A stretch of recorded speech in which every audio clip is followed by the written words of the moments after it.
peut dire que c'est vraiment, enfin, c'est la paroisse de la famille en fait, hein, où énormément d'événements familiaux se sont déroulés. Les baptêmes de la famille déjà avant la Seconde Guerre mondiale, les mariages. Mes parents sont mariés en 1950 dans cette église. J'y ai été baptisée, bien sûr. J'ai fait mes communions dans cette église. Mon fils aussi, bien sûr, a suivi le cursus classique. Donc pour nous, il ne peut pas y avoir un événement familial important, sans que, d'une certaine façon, ça ne se passe pas dans cette église. Cette rue, qu'on appelle la rue Bénévique maintenant, qui s'est appelée pendant très longtemps la route territoriale, c'était une sorte de limite historique. En fait, le quartier au départ, il s'est vraiment développé le long de cet axe. On a des photos dans les années 1900 où on a une série de maisons coloniales le long de cet axe. Ce quartier de la vallée des Colons, l'appellation, c'est que c'était une vallée agricole. C'était la vallée agricole qui était aux portes de la ville et les gens avaient des fermes. Mais selon un maillage qui était très lâche en fait. Et donc mes grands-parents terriers, on le verra, avaient une ferme un petit peu plus bas. Et mon père m'a raconté que jeune, il allait livrer du lait à Nouméa avec son vélo. Pour eux, les vaches, c'était une source de revenus quand même non négligeable.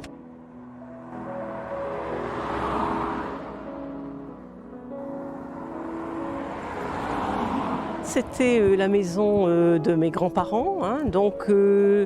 Auparavant, il y avait un grand jardin.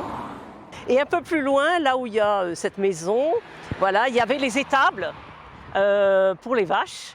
Puisque ils traillaient régulièrement le lait, ils faisaient même leur beurre et leur fromage. J'ai fait ma scolarité au collège La Pérouse et à cette époque-là, nous n'avions absolument aucun cours sur l'histoire de la Nouvelle-Calédonie. Je n'ai personnellement aucun souvenir. Je pense que vu ma passion pour l'histoire, je m'en souviendrai. Donc nous n'avions, dans tout mon cursus, qu'il soit primaire ou secondaire, on ne m'a jamais parlé de l'histoire de la Nouvelle-Calédonie. Et c'était même plus que ça. Je crois qu'elle était posée comme inintéressante en fait, qu'il n'y avait rien à dire. Très souvent, ce qu'on entendait dire, c'est que de toute façon, en gros, la Nouvelle-Calédonie n'avait pas d'histoire. Et paradoxalement, c'est en France que j'ai découvert que quand même les territoires colonisés avaient une histoire qui précédait bien sûr l'arrivée des Européens. Ça m'a amené à m'interroger sur l'histoire de la Nouvelle-Calédonie, tant et si bien que j'ai eu la chance justement d'avoir un professeur qui s'appelait le professeur Jean Chénaud, qui a accepté que je fasse ma maîtrise sur le problème des terres en Nouvelle-Calédonie. Et après, ce sont les lieux finalement où j'ai pu exercer qui ont orienté mes recherches historiques. J'ai été mutée en premier poste au collège de Poigny-Mier. Et donc très vite, je me suis posé la question de... je voulais faire une petite monographie en fait sur l'histoire de Poigny-Mier. Et de fil en aiguille, je me suis rendu compte que ce qui avait complètement bouleversé toute cette côte est, c'était la colonisation feuillée. Donc, j'ai commencé à travailler sur ce sujet. J'ai donc fait ma thèse sur la colonisation feuillée. Il y a eu une grande exposition consacrée aux années 1900 qui s'est accompagnée de ce catalogue qui reprenait l'essentiel des travaux de ma thèse, Colons Kanak Kouli.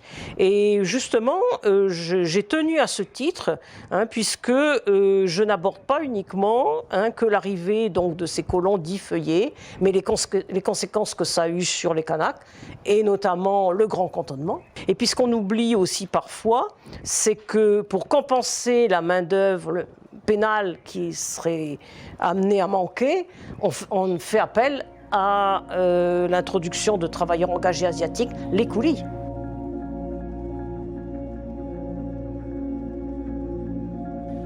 Le 10 juin 1894 débarque à Nouméa le gouverneur Feuillé. Celui-ci restera dans la mémoire calédonienne comme l'instigateur de la colonisation libre ou colon Feuillé. Mandaté par le ministère des colonies, le gouverneur Feuillet vient en Nouvelle-Calédonie pour fermer le robinet d'eau sale, comme il le disait en parlant du bagne et de la colonisation pénale que cela entraînait. Il veut appliquer en Nouvelle-Calédonie l'idée d'une France australe, composée de petits propriétaires terriens, qui s'adonneraient à l'agriculture, la Nouvelle-Calédonie devenant une sorte de terre promise décrite à grand renfort de publicité aux quatre coins de la France. Il réussit à faire venir près de 1500 personnes, grâce à des aides au voyage et à l'installation, colons qui développent diverses activités agricoles ou minières avec plus ou moins de succès, les conditions sur place n'étant pas toujours conformes aux promesses faites. Il s'enfuit beaucoup d'ennemis de toutes parts. Gros propriétaires terriens qui voyaient d'un mauvais œil tous ces nouveaux arrivants, l'industrie minière qui voulait continuer à utiliser du personnel carcéral gratuitement, et bien sûr les indigènes de l'époque que l'on a repoussés au fond des vallées lors du grand cantonnement. Demi-échec ou demi-réussite, les avis sont partagés, mais cette décennie d'action insuffla définitivement une nouvelle direction à la Nouvelle-Calédonie.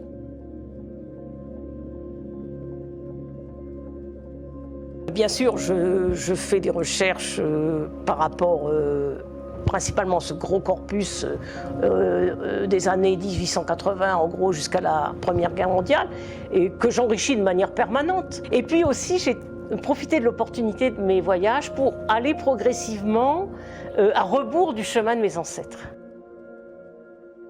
Parmi les innombrables découvertes que j'ai faites à travers mes différentes recherches historiques, qu'elles soient générales ou personnelles, c'est certainement celle qui m'a le plus bouleversée, interpellée. À l'époque où on avait encore Air Austral, je m'arrête donc à La Réunion, avec en perspective bien sûr de découvrir l'île de La Réunion, mais aussi bien sûr de faire des recherches complémentaires sur mes ancêtres, dont je savais qu'ils étaient originaires de ce qu'on appelait à ce moment-là l'île Bourbon.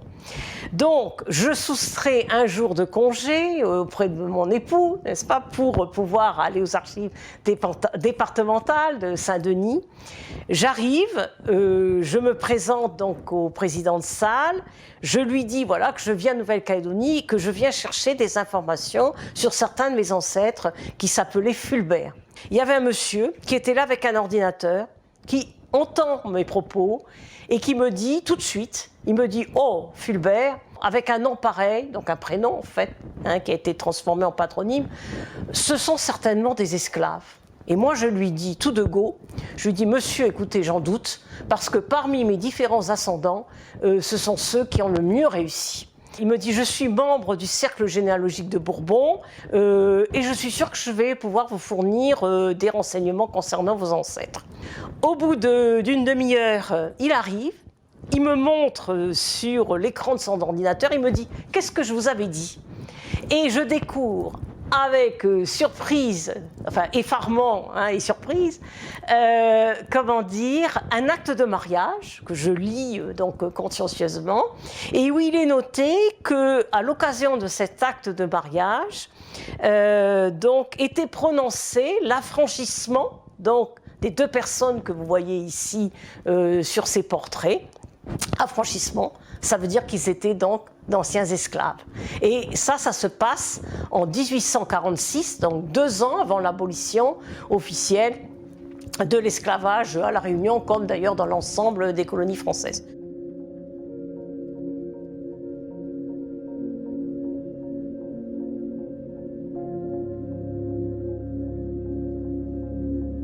Donc je suis restée 5 ans professeur au collège de Pointe-Noire, et au bout de 5 ans, j'ai été nommée à Nouméa, donc j'ai commencé au collège de Rivière-Salée, et là, s'est constitué à peu près de façon parallèle, s'est constitué un groupe de réflexion sur l'adaptation des programmes donc en Nouvelle-Calédonie, qui était coordonné par M. André Wenewa. Et on a commencé à produire des travaux sur l'histoire locale.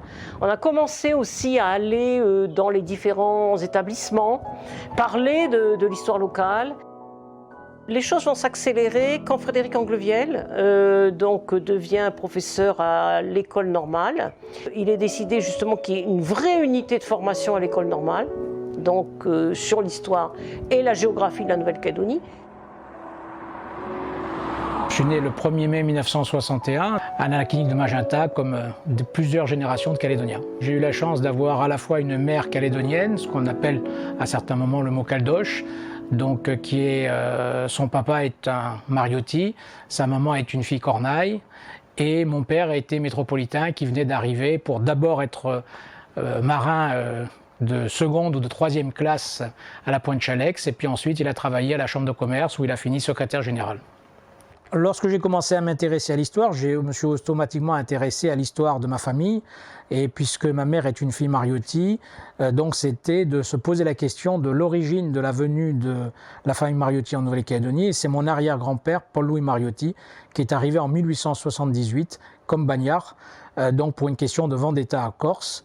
Et il a fait en particulier 12 beaux enfants, dont l'écrivain Jean Mariotti, qui donne son nom au collège Jean Mariotti. Quand j'avais fait les recherches généalogiques dans la famille, j'avais de quoi rédiger 25 pages. Et j'en ai sorti un ouvrage de 250 pages. Pourquoi ? Parce que j'ai essayé de refaire un petit peu l'ambiance telle qu'elle pouvait être, c'est-à-dire comment un jeune bagnard qui est arrivé pouvait être considéré par les surveillants militaires et les matons, comment lui-même pouvait considérer la façon dont il était traité, comment lui-même pouvait appréhender le monde kanak lorsqu'il arrivait, et ensuite sa vie une fois libéré. D'abord à Méharé près de la Foire, ensuite il est parti à Thio où il a, d'après la tradition orale, mais aussi un rapport de gendarmerie, gagné son aisance. De là il est revenu à la Foire, monté à Farino. Il a été le premier maire, c'est-à-dire président de la commission municipale de Farino en 1911, et du reste la famille Mariotti a dirigé, si on peut dire, la commune de Farino de 1911 à 2001, lorsque Riquet Mariotti a laissé sa place à Madame Fogliani. Voilà, donc on a ici effectivement un ancrage lent et long dans l'histoire calédonienne, avec un background effectivement de vendetta et d'origine corse qui, je dirais, est intéressant. Au début de mes recherches en métropole, j'ai commencé ma maîtrise sur Wallis et Futuna 1801-1858. Et puis, il y avait quasiment rien aux archives ici du Haut-Commissariat. Je suis allé à Wallis, il y avait très peu de choses aux archives, aussi bien de la mission, c'est-à-dire de l'évêché, que à la résidence de France. Pareil à Futuna, pareil à Paris. Ah, il commençait à y avoir quelques rapports de commandants de navires de guerre qui racontaient un petit peu ce qu'ils voyaient lors de voyages une fois par an sur ces deux îles. Et puis je suis allé à Lyon où on m'a dit ben non, pas grand-chose, mais les archives générales des Pères Maristes sont à Lyon. Et là, à Lyon, ça a été extraordinaire. Je suis tombé sur deux grands racks métalliques dans lesquels il y avait 800 à 1000 lettres de missionnaires au XIXe siècle. Donc non seulement j'ai pu faire une maîtrise de 220 pages, mais surtout je me suis dit il faut aller jusqu'au bout. Et donc j'ai fait ma thèse Nouveau Régime sur Wallis et Futuna, et du reste j'en ai sorti un livre donc ici qui m'a valu le prix d'Auguste Pavie de l'Académie des sciences d'outre-mer à Paris. La rencontre, si on peut dire, entre le monde traditionnel de Wallis et Futuna et, je dirais, l'ancien monde que représente l'Europe, c'est 1616 pour Futuna, avec les navigateurs hollandais Schouten et Lemaire qui arrivent et qui rencontrent les populations futuniennes, et ensuite 1767 pour Wallis, puisque c'est Samuel Wallis qui a donné ce nom. En fin de compte, quand on parle de Wallis et Futuna, on devrait dire Uvea Mo Futuna, Uvea et Futuna, et donc Uvea étant le nom traditionnel, comme on retrouve Uvea évidemment en Nouvelle-Calédonie, Uvea Lalo Lalo, qui est un, je dirais, le nom vient de Wallis, puisque c'est un tiers de la population d'Uvea aux îles Loyauté est originaire au XVIIIe siècle de l'île de Wallis, Polynésie centrale. Lorsque les missionnaires s'installent à Wallis en 1837, à Wallis même, c'est le père Bataillon qui, dès 1840, arrive à convertir l'ensemble de la population de Wallis, et il écrit évidemment tous ces bons résultats à Lyon, où le père général dit c'est formidable. Il se dit je voudrais nommer le père Bataillon évêque. Mais la distance entre la métropole et Wallis et Futuna impose environ 1 an de voyage en bateau. Entre le courrier pour demander au père Bataillon de venir à Lyon, où doit se faire l'ordination, son voyage aller et son voyage retour, il va s'écouler 3 années, ce qu'il trouve beaucoup trop long. Il va donc recourir à un stratagème. Il nomme le père Douar évêque et l'envoie à Wallis et Futuna pour qu'il consacre le père Bataillon, évêque de toute l'Océanie centrale, qui est basé à Wallis et Futuna. Monseigneur Douar devient alors son coadjuteur, soit son adjoint, et suit la consigne du père général Colin en rejoignant la Nouvelle-Calédonie dont il deviendra le premier évêque. Et Monseigneur Douart arrive en décembre 1843 à Balade, et en janvier 1844, il y aura la première messe catholique à Balade. Une fois rentré à Nouméa, évidemment, j'ai travaillé sur l'histoire de la Nouvelle-Calédonie et surtout avec une équipe de 15 personnes, donc aussi bien des 4 systèmes éducatifs que de toutes les visions politiques de la Nouvelle-Calédonie. Nous avons rédigé donc une histoire de la Nouvelle-Calédonie qui commence avec le peuplement premier, qui parle effectivement de la coutume, qui parle des étapes de l'histoire de la Calédonie, que ce soit les origines, que ce soit les contacts, que ce soit la colonisation ou la période du XXe siècle. Certes, il y a un petit manuel qui avait été fait par Bernard Brou en histoire. Il y avait les manuels faits par Le Borgne dans les années 60, mais tout ça a vraiment besoin quand même d'être dépoussiéré. L'historiographie a avancé depuis. Les connaissances géographiques, ça avance très vite. Hein, donc 20 ans de différence, c'est considérable en géographie. Voilà, donc notre petit groupe de départ, à ce moment-là, va s'étoffer. Hein, et on va avoir assez vite l'idée de faire des manuels, hein, un manuel en histoire, un manuel en géographie. Mais on va être un peu stoppé dans notre élan par les événements, la période des événements de 84 à 88. Hein, bon, les tensions sont très fortes et il est clair que l'heure à ce moment-là n'est pas à faire des manuels.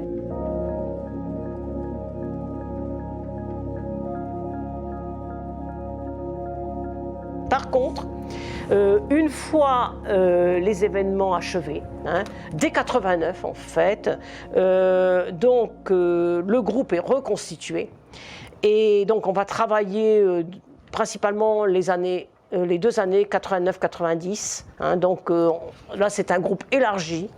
On est très content de travailler ensemble hein, parce que je crois qu'on est vraiment dans le traumatisme à ce moment-là des événements. Hein, je crois très sincèrement pour tous les gens qui ont participé à ces travaux, il y a quelque part l'idée du plus jamais ça. Hein, et donc c'est aussi la première opportunité qu'on a vraiment de travailler avec un groupe élargi associant les différents systèmes scolaires, des gens du musée, etc. Hein, et on a vraiment travaillé, je trouve, alors bien sûr il y a eu beaucoup de débats, etc. Mais je garde un souvenir assez formidable hein, donc de cette période. Voilà, et c'est ce chapitre sur lequel, effectivement, nous avons passé une journée entière à discuter pour voir ce qu'il faudrait rajouter, pour lui donner, entre guillemets, plus de fond, de contenu. Et en même temps, au bout d'une journée, nous en sommes arrivés au fait que c'était un petit peu le consensus minimum sur lequel nous pouvions tous être d'accord et qui, bien entendu, par rapport à des enfants de CM1 et de CM2, c'est-à-dire des enfants de 9 et 10 ans, pouvait leur permettre de se construire un passé commun qui ne soit pas, je dirais, basé sur des antagonismes et sur des conflits, mais qui soit basé sur une vision positive et une synergie pour arriver à créer pleinement un peuple calédonien. Le consensus a été parfois très difficile à trouver et pour vous donner un exemple, et notamment à la fin, alors ce qui a été le plus problématique, c'est la frise. Une question qui a donné lieu à des débats mais extrêmement vifs, c'était devait-on qualifier de préhistoire la première partie, si vous voulez, de l'histoire calédonienne, c'est-à-dire la période avant l'arrivée des Européens. Hein. Et là, il y avait vraiment des clans, des opinions hein, très très opposées. Nous ne parvenions pas à obtenir un consensus là-dessus, hein, ça bloquait l'ensemble de l'ouvrage, tant et si bien que ça s'est terminé, je m'en souviens très bien, en présence de M. Wachetine, qui était à ce moment-là en charge de l'enseignement, et plus ou moins c'est lui qui a tranché.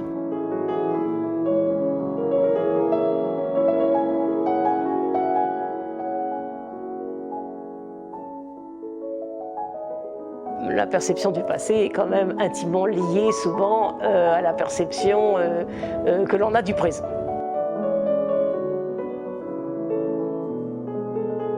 En Nouvelle-Calédonie, comme dans le monde entier, il y a 3 grands types de sources. Tout ce qui est matériel, fouilles archéologiques, mais aussi objets qui ont traversé le temps, il y a la documentation écrite et il y a l'oralité. Après, on peut rentrer dans le détail. Par exemple, sur tout ce qui est matériel, on voit très bien que la fouille, par exemple, va nous faire remonter un certain nombre d'objets. On va avoir une datation style 1000 ans avant Jésus-Christ, mais on ne va pas avoir de discours autour, puisque personne ne va nous parler de ces objets.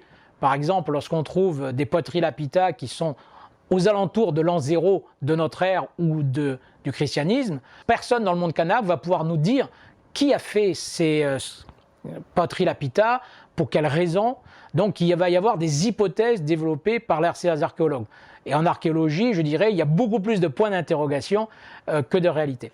Ensuite, il y a la tradition orale. La tradition orale, c'est extraordinaire puisque partout en Nouvelle-Calédonie, on a des vieilles personnes qui se souviennent et qui ont emmagasiné à la fois des généalogies familiales, des généalogies claniques et aussi des événements dans le passé.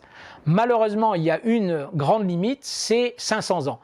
En Calédonie, on a des anciens qui vont pouvoir vous parler de leurs parents, de leurs grands-parents et remonter dans le temps, grosso modo, jusqu'à 500 ans.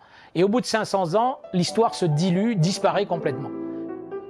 Lorsqu'on écrit l'histoire, on essaye de s'approcher le mieux, je dirais, non pas d'une réalité historique, mais d'une vision consensuelle de l'histoire. C'est Christiane Terrier qui, dans l'introduction de sa thèse, disait justement que l'histoire était complexe, compliquée et effectivement était liée à tout un ensemble de conflits en Nouvelle-Calédonie et qu'il était toujours difficile de mettre l'histoire sur la place publique. On a un problème actuellement, je trouve, de renouvellement de jeunes historiens locaux à cause de ce malaise finalement, je pense, parce que c'est très difficile finalement de faire de l'histoire si d'une certaine façon elle vous condamne. Je veux dire, en général on n'a pas. Il ne faut pas faire de l'histoire pour s'auto-justifier, mais faire de l'histoire si celle-ci vous condamne dès le départ, c'est un peu difficile en termes de motivation. Donc je pense que c'est le problème auquel on se heurte actuellement. L'histoire calédonienne n'a pas fini d'être écrite et son passé d'être dévoilé. Merci à tous les historiens pour tous ces travaux qui nous permettent de mieux comprendre notre passé et donc notre présent.